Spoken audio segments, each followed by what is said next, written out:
All right, here we go. Okay, good morning, everyone. Welcome to another Youth Bible Study. It's always nice to see you here with us, joining us today. Now, I want to welcome you all from whatever social media you're coming from, whether it be Facebook, YouTube, Instagram, or the Hope website. Again, I just want to say welcome, happy Sabbath. Those of you here in person as well, I want to bid you guys welcome as well. So as usual, before we start our Sabbath school study, it's always good to start off with a word of prayer. So if you guys would join me with that. You want to pray, Tiffany? Yeah. All right, go for it. Dear Heavenly Father, thank you for forgive us for our sins. Thank you for waking us up to see this Sabbath day. It's something we thank you for. And God, I hope someday you come. It's not, I don't like this world anymore.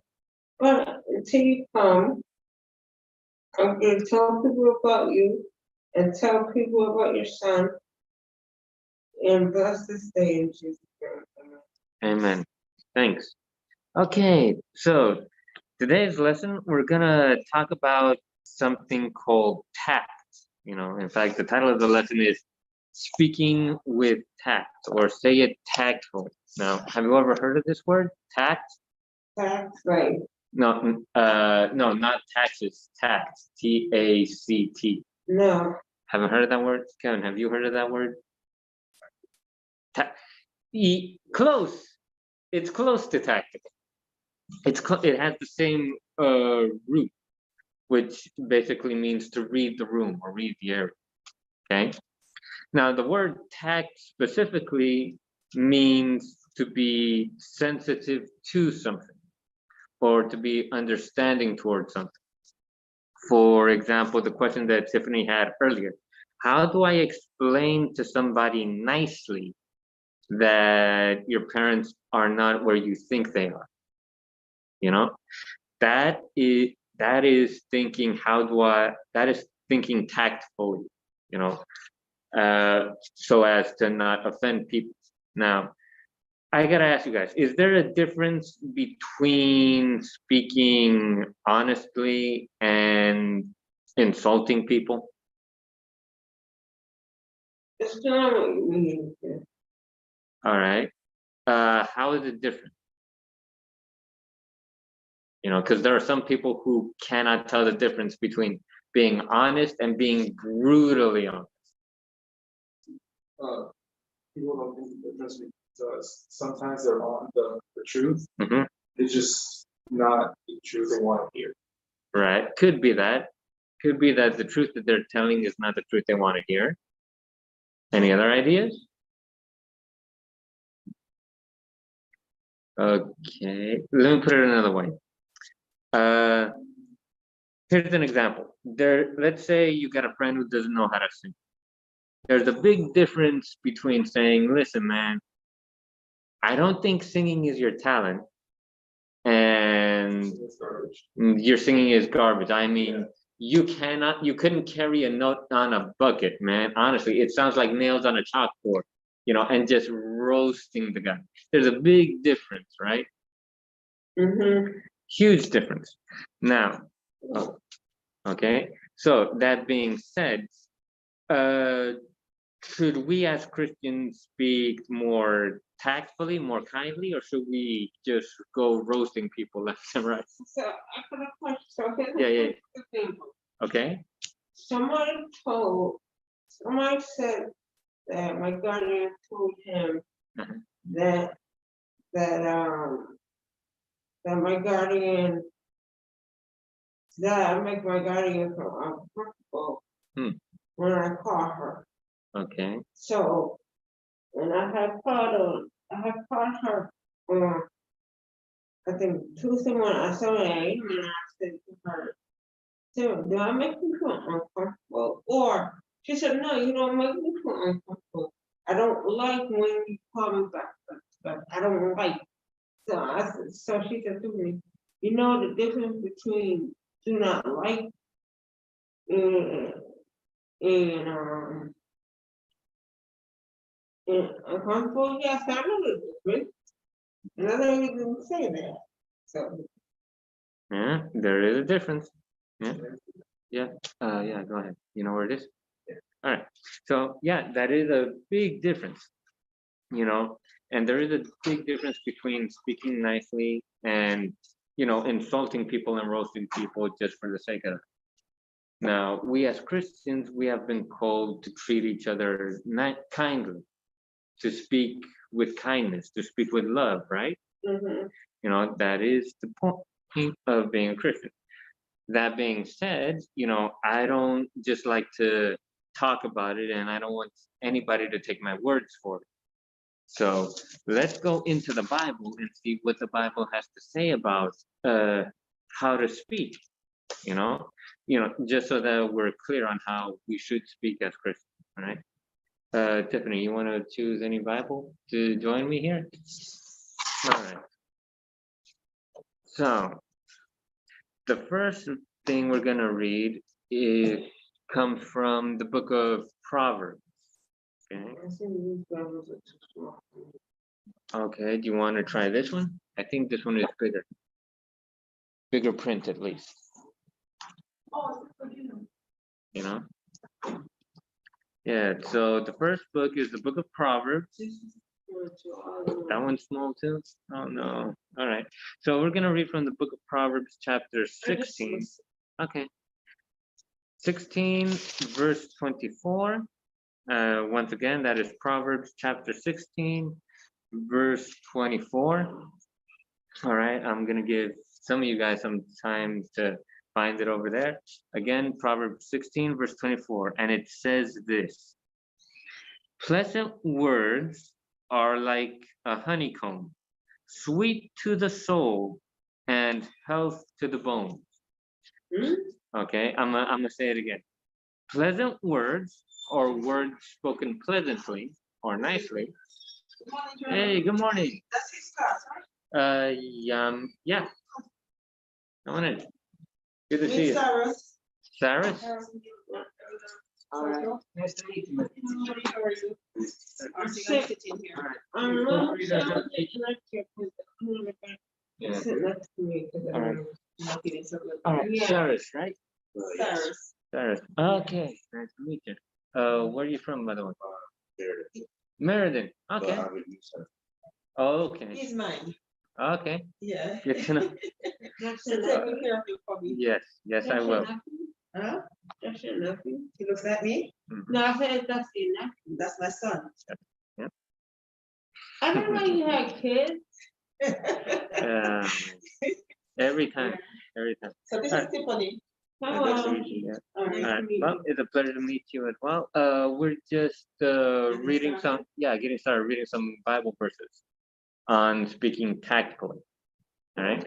So one of the ones we just read was Proverbs, which says, words.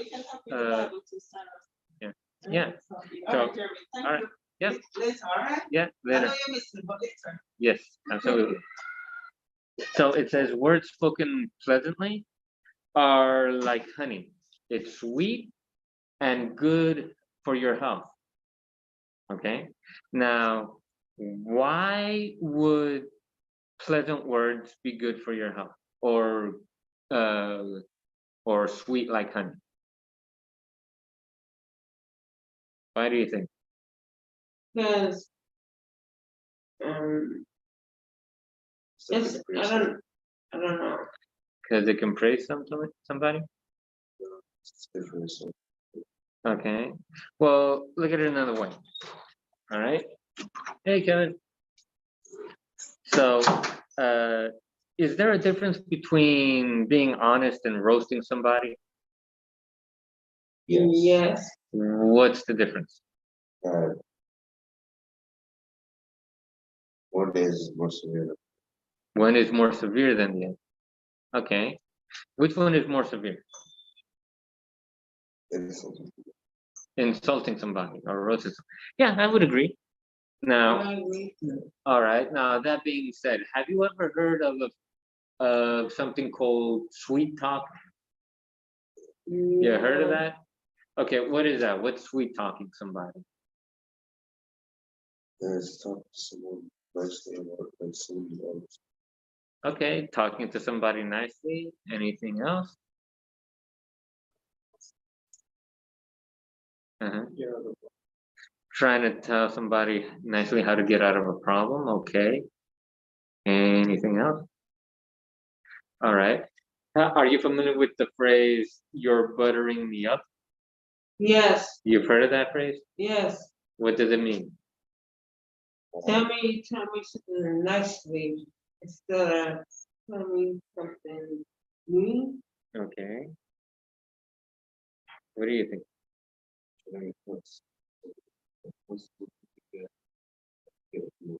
Yeah. You're trying to put somebody in a good mood in order to ask them for a favor later on. Yeah, to get what you want, right? Now, I don't condone that, but there's a reason why words have that effect, why words have that power. You see, a lot of people don't know this, but words do have power to affect the person's mood, Yeah, a person's well-being as well, you know, even a person's life, you know.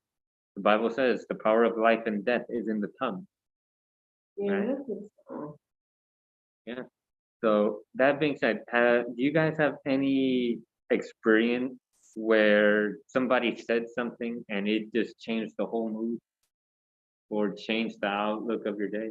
Yeah. me. Okay. I was on a good day. Okay.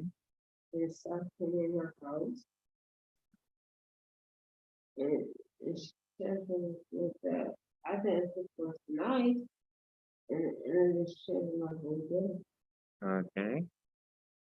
Because it wasn't very nice and it made you feel a Yeah. kind of way, right? Yeah, Okay. What about you guys? Has that ever happened to you? That has? Would you like to share? I remember the time I said that. Yeah. So I was having a mood Mm-hmm. for that person that we were talking about. Oh, Even though I had another, okay. and it's changed me more, other, Yeah, more worried. makes sense. Did it come out of nowhere as well? Or yeah, it's always when it comes out of nowhere, just unexpected. Right? Has it ever happened to you? Okay. Would you like to share? Not really? Okay. I respect that. So did that ever happen to you? yeah, it has happened to me a couple times as well. I got two brothers. They are the masters. I don't changing my mood with their words. I don't know if you guys ever have siblings that are younger than you, but they know how to press your buttons, man. They will press your buttons to no end. They only need to say one word, and all of a sudden you are just upset now for the rest of the day, or at least for a good while, you know. So let me tell you, my brothers, man, they know how to push my buttons. I love them. I love them a lot, but boy, You know the push button? yeah, they do. Yeah, they do. And that's why I say words have a lot of power. And that's why we as Christians need to be careful what we say and how we say it. So, look, when we go back to that, Mm. how do I tell somebody? How do I tell Susie Mhm. that her mother and father and her roommate is not in her? How do I go about that? Because I don't want to hurt her feelings, Mhm. and I don't want to. And I'm a Christian, and I Right. don't want to. Okay. Well, with all things, I will always say this: wherever there is a question, the Bible usually has the answer. So let's see what the Bible tells us we should do in not just this situation, but in a lot of situations. Mhm. So we already read Proverbs 16:24, which tells us to speak pleasantly, speak nicely. So we know that being upfront is out of the question. Like being brutally honest is out of the question. But what does First Corinthians say? If you wanna, feel free to use this Bible. I, take a look. If you don't know where we're going, I can help you out. So First Corinthians is in the New Testament. It is right before Second Corinthians because there's two of them, and right after four. Yeah. Oh, yeah, yeah, you can use your phone. You know, if you got the Bible app, feel free. You don't have to use a real life Bible if you don't want to, you know. So it's right after Romans, the book of Romans, right? Okay, and right after or right before Second Corinthians. So it's Second Corinthians chapter 9, I believe. Chapter 9, verse 22. Okay, 9 verse 22. All right. Now, right here, if you want to take a look, chapter 9 is right starting here, and it goes 22, which is right there. Would you like to read that for us, Kevin? Yeah. Number 22. Okay, that's 21, 22. Are you able? I know the print is very small on that. The weak become I as weak, that I might gain the weak. I Mhm. am made all things to all men, that I might be all means saved one. Right. So to the weak, I have become as weak. All right. Now, what does that mean? To people who are weak, I become as weak. What do you think that means?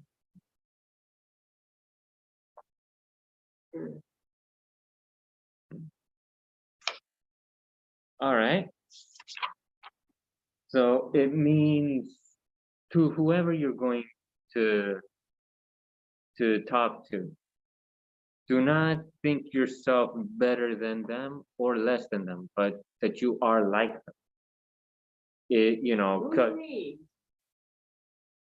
All right, let me put it another way. Back in these days, all right, in the days of Paul, all right, uh, there there was a lot of hate going on, just like today, okay? And there were a lot of people who thought they were superior or better than other people. You know, the Romans thought they were better than everybody else because they conquered everybody. Okay, the Jews thought they were better than everybody else because they had God on their side. You know, the Gentiles thought they were better than everybody else because they had other things going for them. Greeks thought they were better because they had Alexander. So, and the Romans tried to copy them. So everybody thought they were better than somebody. Now, why do you think that is a problem to hang out with somebody who thinks they're better than you? Or is that even a problem? Yeah, that's a problem here. I'm better than you. You don't have to be wrong. You're right. You may not want to be around that person. Anybody else?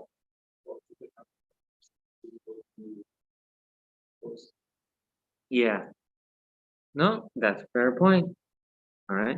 Have you ever spoken to somebody who thought they were better than you or better than other people? Or have you ever met somebody like that? You have? Yes. How was that experience?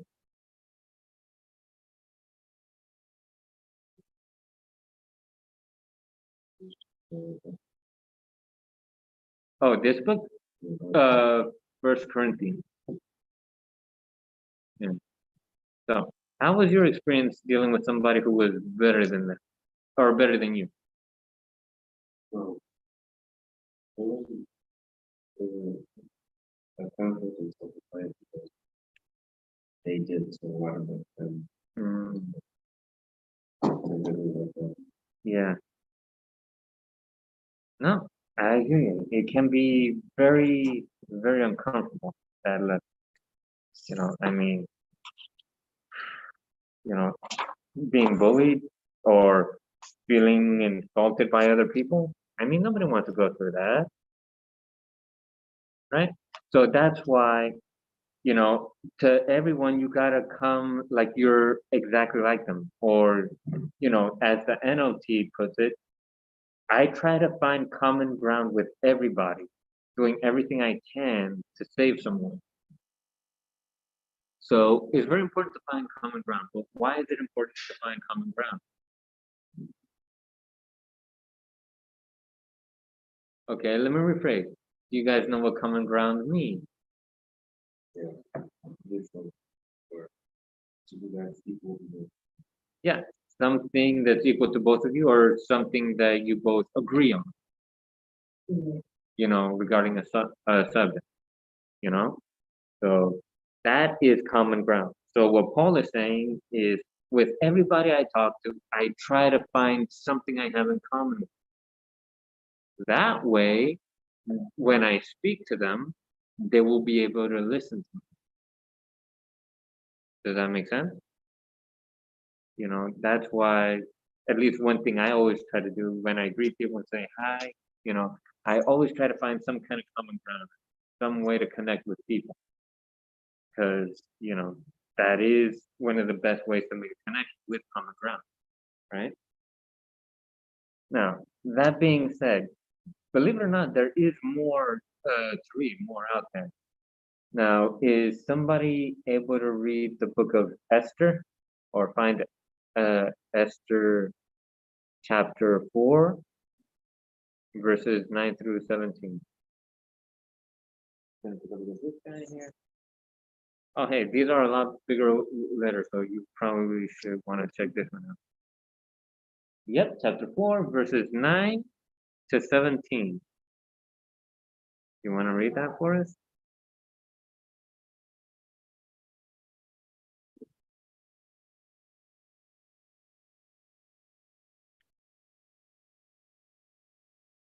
Esther 4. When Mordecai perceived all that was done, Mordecai rent his clothes, put on sackcloth with ashes, went out into the midst of the city, You know. cried with a loud and bitter cry, and came even before the king's gate. But none might enter into the king's gate clothed with sackcloth. And in every province, whithersoever the king's commandments and his decree came, there was great mourning among the Jews, fasting, weeping, wailing, and many lay in sackcloth and ashes. So Esther's maids and her chamberlains came and told it her. Then was the queen exceedingly grieved, and she sent raiment to clothe Mordecai, to take away his sackcloth from him. But he received it not. Then called Esther for Hatach, one of the king's chamberlains, whom he had appointed to attend upon her, gave him a commandment to Mordecai, to know what it was and why it was. So Hatach went forth to Mordecai unto the street of the city which was before the king's gate. Mordecai told him of all that had happened unto him, and of the sum of the money that Haman had promised to pay to the king's treasuries for the Jews to destroy them. Also he gave him the copy of the writing of the decree that was given at Shushan to destroy them, to show it unto Esther, and to declare it unto her, and to charge her that he should go in unto the king, to make supplication unto him, and to make request before him for her people. And Hatach came, told Esther the words of Mordecai. Again Esther spake unto Hatach, and gave a commandment unto Mordecai. All the king's servants and all the people of the king's provinces do know that whosoever, whether man or woman, shall come unto the king into the inner court, who is not called, there is one law of his, to put him to death, except such to whom the king shall hold out the golden scepter, that he may live. But I have not been called to come in unto the king these 30 days. And they told to Mordecai Esther's words. Then Mordecai commanded, answer Esther, think not with thyself that thou shalt escape in the king's house, more than all the Jews. For if thou altogether holdest thy peace at this time, then shall their enlargement and deliverance arise to the Jews from another place. But thou and thy father's house shall be destroyed. And who knoweth whether thou art come to the kingdom for such a time as this?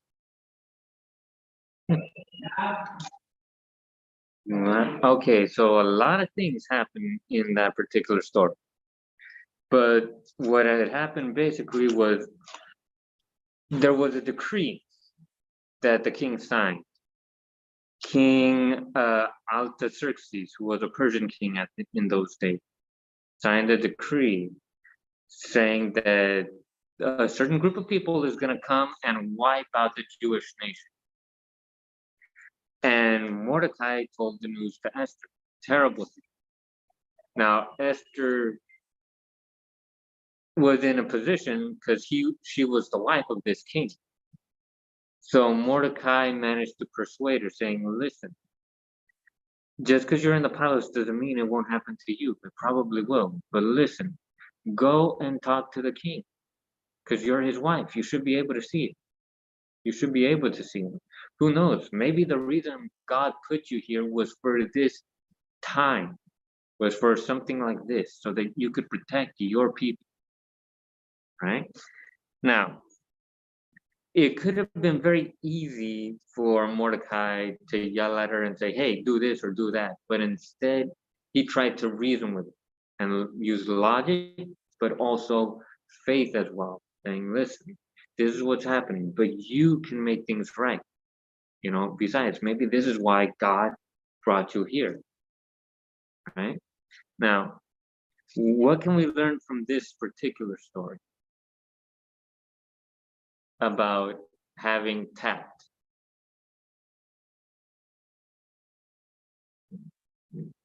Well, let me put it another way. So Mordecai was basically sentenced to die. Okay, let's get that straight.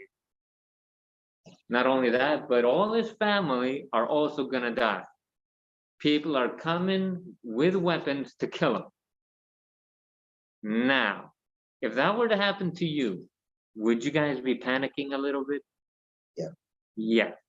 Would you think about speaking nicely or staying calm? Not to calm her, but trying to persuade her. Yeah. At that point, you try to persuade, try to talk to whoever's in power, say, hey, you don't need to do this. You know?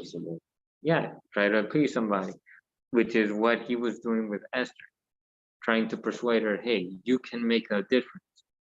You can actually change this. All right? Now, incidentally, when it comes to the subject of changing the world or making a difference, people don't always yell at you and saying, you're this, so you need to do this, or you're this, so you need to, you know, kind of virtue signaling. Instead, when you want to convince somebody, you got to speak kindly to them and try to appeal to their sense of what's right and wrong. Okay, and that's what Mordecai was doing, appealing to the sense of right and wrong, and for wanting to do something better. Make sense? Now, there's one more story I want to go into. This is one of my favorite stories. It comes from the book of 2 Samuel, chapter 12, verses 1 through 14, sorry. Now, are you familiar with the story of David and Bathsheba? Okay, then this is going to be a bit of a longer story. So here's what happened. So David, King David at this time, came back from war.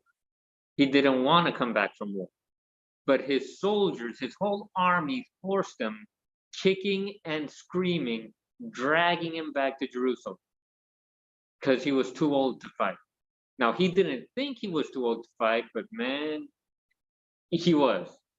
The army had to drag him and force him back to Israel, back to Jerusalem, because he wanted to fight so bad. He was a pretty violent guy. I'm not gonna lie. That being said, that night when he was back in Jerusalem, he happened to be walking around his roof, which was common in those days. And as he was walking around, he noticed a woman who was taking a bath out in the open. Now, there were some people who were with him, and he said, hey, who's that? And the men replied, that's Bathsheba, the daughter of somebody, and the wife of Uriah, who is currently in your army. Now, as soon as the guy said the wife of, he should have said, okay, hands off, not gonna do nothing. He didn't exactly do that. He went and said, bring her to me. Okay, so they brought Bathsheba to the palace, and David had an affair with a married woman. with one of his soldiers, no less. So it was just a one-night stand, and she went back home. Now, a little while later, several months later, David got word from Bathsheba saying, I'm pregnant. Not exactly welcome news. So here's what David said. He said, bring Uriah out here. Tell him to come back home. So David invited Uriah, the husband, home and back to Jerusalem, and he hosted him, in the palace. Say, here, eat, drink, celebrate. Tell me about the war. Tell me about how's your family doing. I hear you have a wife, And after he got drunk, he said, all right, go home. Why don't you go home to your wife? It's been so long, man. You deserve to have some fun. Go home to your wife. And the guy left, but he ended up sleeping at the door of the palace. And the next morning, David went and said, why are you here? He said, I'm sorry, man. I got drunk. I got passed out. And the guy said, all right, look, since you're here at the palace, stay here. We'll have another celebration. So they had another night of feasting, of celebrating. He drank not that much this time. David made sure of it because he wanted to make sure he got home. And he said, go home, have fun with your wife. It's been so long. So he sent Uriah home. And again, Uriah slept at the gate of the palace. Finally, he said, Uriah, why are you here, man? Why not go home? And Uriah said, response was actually very admirable. He said, listen, how can I go home and enjoy my wife when my fellow brothers in arms are out there in a war risking their lives? They can't go home.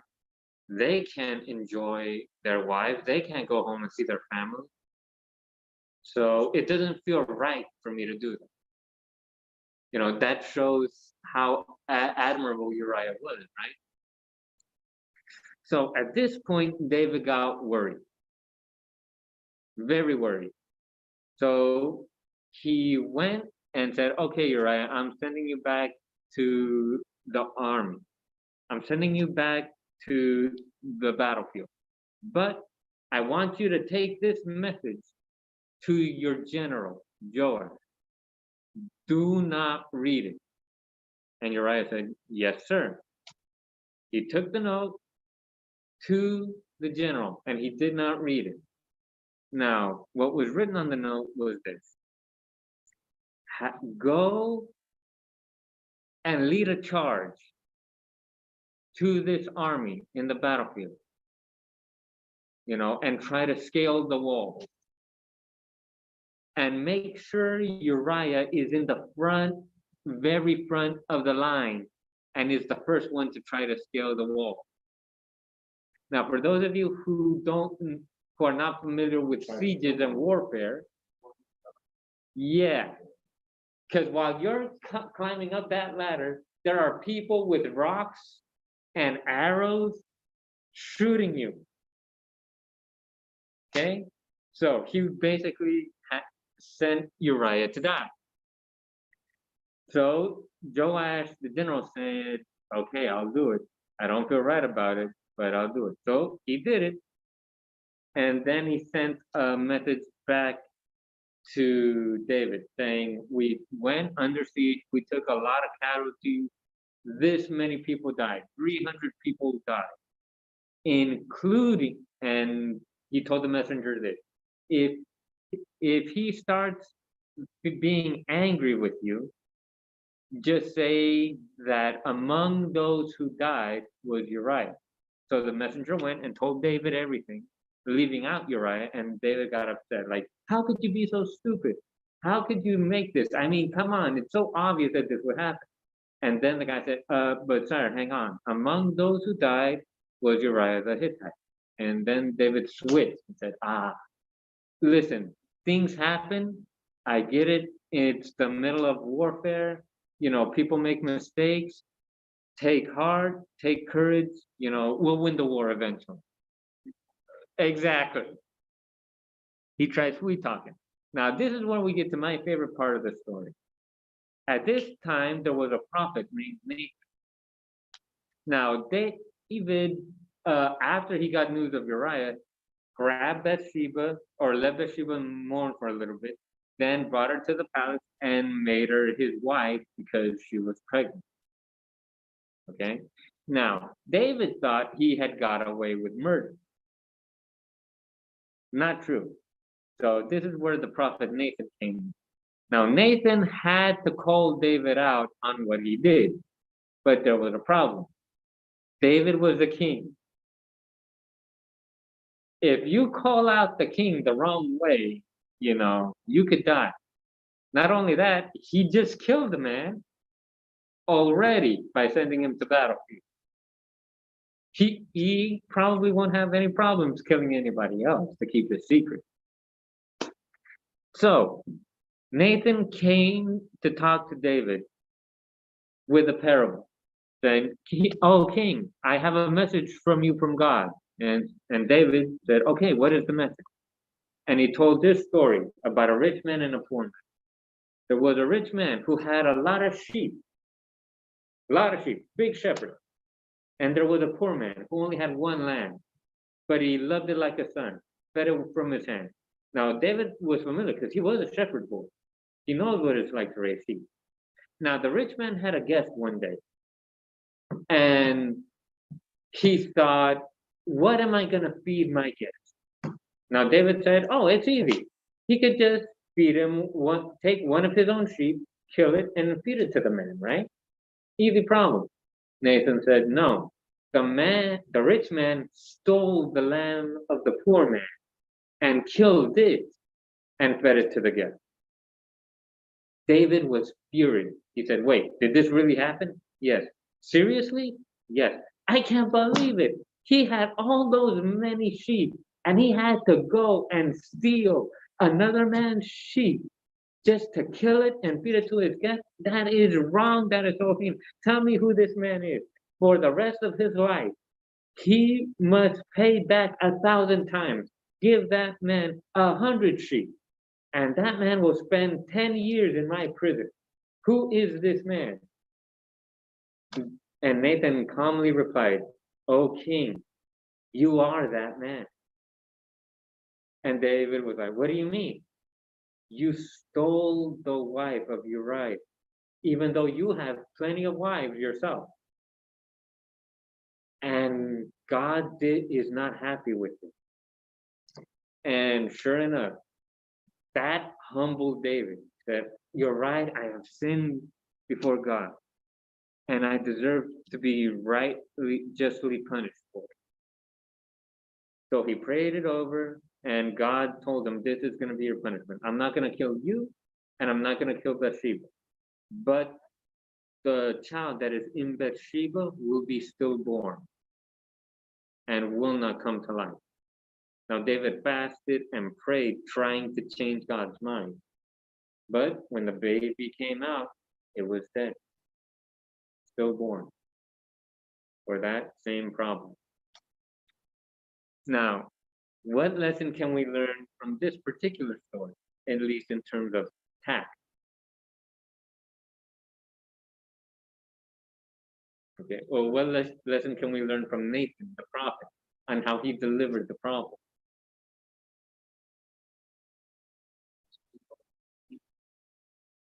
No, you can't sweet talk your way out of everything. Anything else? Yeah, there's consequences for your actions. But look at it this way. David was only able to hear this after he heard it in parable form. Right? If Nathan came in saying, listen, David, I know what you did. Oh, really? Where's my sword? Shing. Right? But instead, he came in with the parable. And David was correct. That man was heinous. And when he looked at it from that perspective, that's when he came to the realization saying, wow, I did a horrible thing. And I should be punished. I am to blame for that. Now, that being said, has it ever happened to you guys where somebody tells you a story uh, about something else that happened and then relates it to your life? That has happened to you? Okay, how does that feel? Doesn't feel that good. No, it doesn't. Well, yeah, depending on the story. Now, the same, believe it or not, Jesus did the same thing time and time and time again with his parable. You know, you like the lesson of the Good Samaritan for one, or the 5 or the 10 wise virgins and the 10 foolish. Each of these stories was designed to be applied to your own life. Now, sometimes when you're going to talk to somebody or reason with somebody or call somebody out, the best way to do it is to do it not directly, but indirectly. You know, that way, when because Nathan did eventually come out with it, but the timing of which he did it was, at the perfect point. Because now David was caught by his own words. Because, he said, this man is wrong for doing it. And when he found out that it was me, that's when everything just hit him. And he came to that realization like, wow, man, I really am a bad guy. I shouldn't have done that. So, that being said, do you know of any Bible characters aside from Nathan who actually spoke pretty nicely or tactfully? No? Okay. Uh, have you heard of somebody named Joseph? Yeah. All right. So he also was in a position with Pharaoh. When he was called in front of Pharaoh saying, interpret for me this dream. Joseph spoke tactfully and instead of saying, listen, man, I've been in prison for all these years. You really think I'm gonna tell you this dream without you giving me some favors first? No, first you gotta pay me and then no, he didn't say that. He said, oh king, may you live forever. It's not me who interprets the dream, but it is God who tells me what these dreams mean. But if you tell me your dream, I will speak to God and he will tell you what it means. Right? That's what David. Another good example was Daniel. He did the same thing. When he asked the guy, hey, can you give us some vegetables to eat and some water to drink? These guys were like, are you crazy? Fruits, vegetables, and water? You'll starve to death. You can't eat this. You'll die. Daniel said, listen, man, just give us a week just to try it, to give us fruits and vegetables and some water. All right. And if we do start to wither and waste away, then fine, you can feed us the rest. But if not, then let us continue. And the guy said, all right, I can give you a week.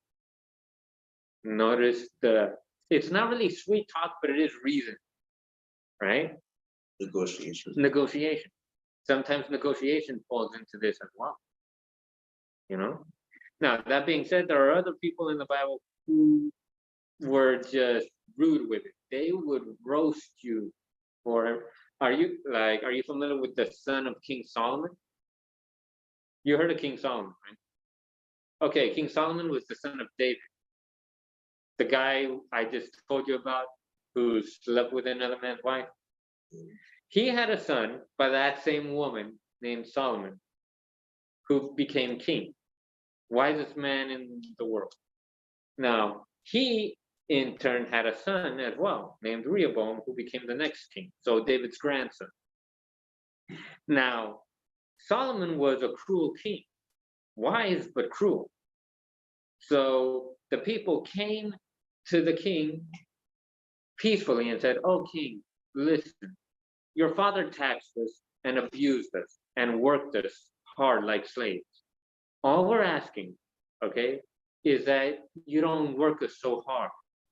Give us some time to rest. Give us some days off. Don't tax us too much. We'll pay taxes, but not this much. Like maybe 18% taxes, because it was like at 80%. Yeah. So he was saying, look, we'll even pay 50 if you want, but just dial it back a bit. Speak nicely to us. Don't roast us, and we promise we will serve you. We will forever be your servants. You can call us to war. We'll fight your battles. We'll follow your laws. We'll do whatever you want. Just lighten up a bit. Now, the advisors of the king told Rehoboam, what they're saying is good. You should listen to them. Follow that advice. Do exactly what they say. And I guarantee you, they will be your subjects. You can ask them for anything and they will do it. However, this guy then went to his young friend who gave him very bad advice, who said, listen, man, if I was you and I was in your position, I'd make a gangster with it. Yeah, I would say, listen, man, you told me to lighten up, but no, I'm gonna do worse to you.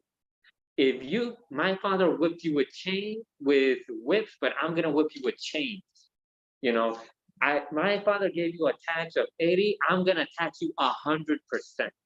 You're gonna do what I say, when I say, and you're gonna like it. That was Rehoboam. He took that advice.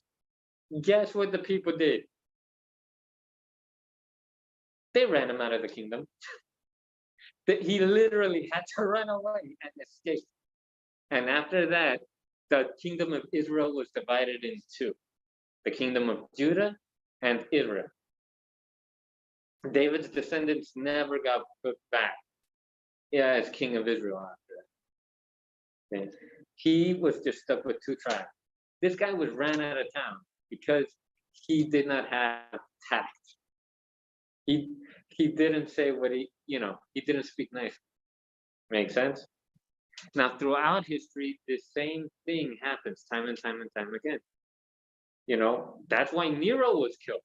Emperor Nero from Rome, he was killed because while everybody was dying in a fire that supposedly was started by the Christians, which wasn't true, he was there playing the harp, singing, as his own country was burning to death. What's really cruel was when he was sentenced to death, his last statement was, today you have made the greatest mistake possible, because today you are putting to death the smartest, handsomest, the greatest singer, and the most cultured emperor you have ever had. Not exactly the best thing to say after you've done something like that. Yeah, exactly. Which breaks down the second rule of common ground, doesn't it? If you're going to appeal to somebody, appeal to common ground. So, in short, when it comes to talking to people, when it comes to talking to people, the Bible tells you exactly how to do it. You got to find common ground. You got to look to people not as your equal. You're not better than them. They're not better than you, right? But also, sometimes you got to speak indirectly, and speak pleasantly in order to get your point across. You may have to beat around the bush a little bit, but, like the old saying goes, you attract more flies with honey, right? So sometimes you got to sweet talk a little bit.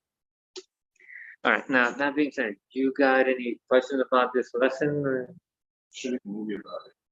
Believe it or not, they did. They made several different movies about David and Bathsheba. Oh yeah, they made several different movies. And I gotta say, it was very nice. Great film.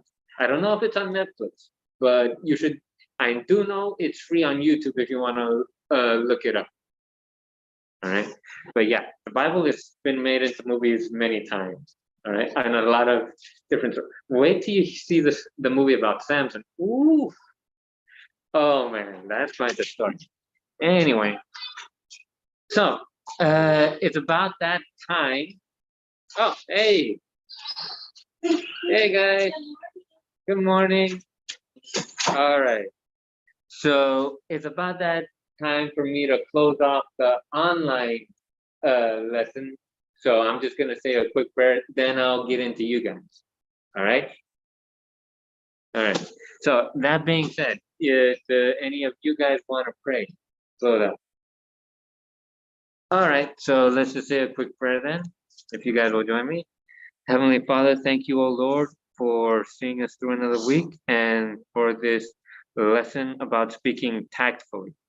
We pray that we will apply this lesson, that we will learn to speak to other people with respect, to find common ground, and to speak in such a way to glorify you. I pray that you be with everybody watching and that we will apply this lesson to our hearts. In Jesus' name, amen. So thank you guys for watching. Feel free